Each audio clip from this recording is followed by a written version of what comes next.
So we start with shear force calculation. We consider point A as origin and we move the section from point A towards other extreme end point G. So taking a section towards the right of A and very near to it, we have shear force towards the right of A is equal to, a sign convention for shear force calculation is, on the left hand side of section, upward force, and on the right hand side of section, downward force is considered as positive, whereas a downward force on the left hand side of section and an upward force on the right hand side of section is considered as negative. So now, considering the left hand side of section, we have shear force towards right of A is equal to, we see that there is a upward vertical support reaction VA equal to 5 kilonewton. So we have 5 kilonewton. Next, we move this section towards right and take section towards left of B and very near to it. So shear force towards left of B is equal to, we see that there is no additional vertical force in between these two sections.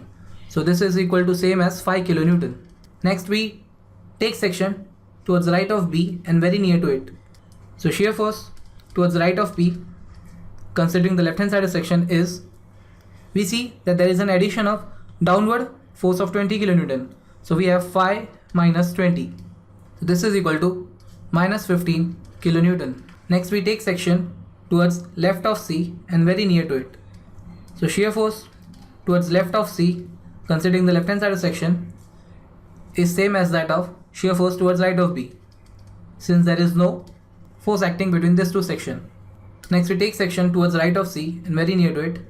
So shear force towards right of C is equal to minus 15, and we see there is an addition of this upward vertical support reaction whose magnitude is 10 kilonewton.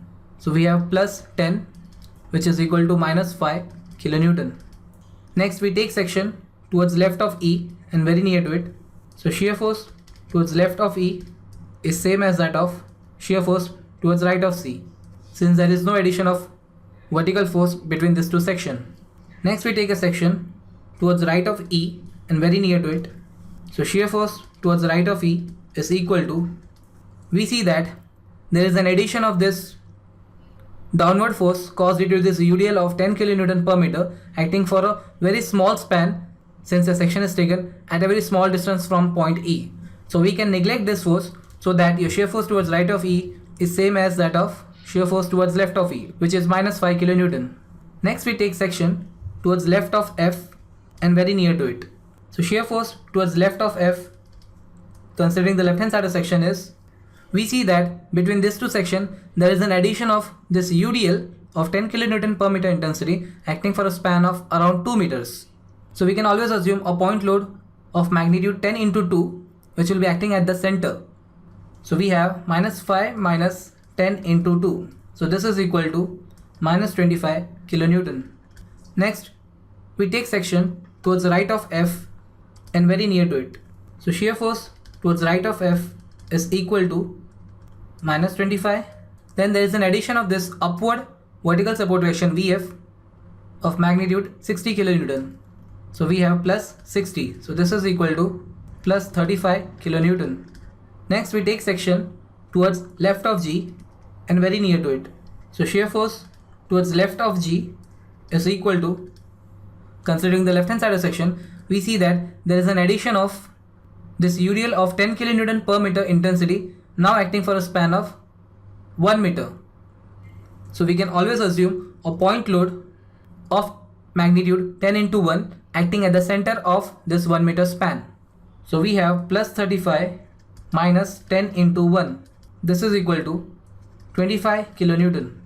Now we can cross check the shear force towards left of G by considering the right hand side of section also.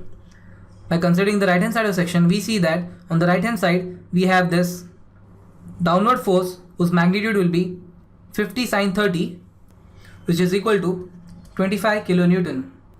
So from this we can verify our calculation is correct. So shear force calculation is complete. Let's draw the shear force variation diagram.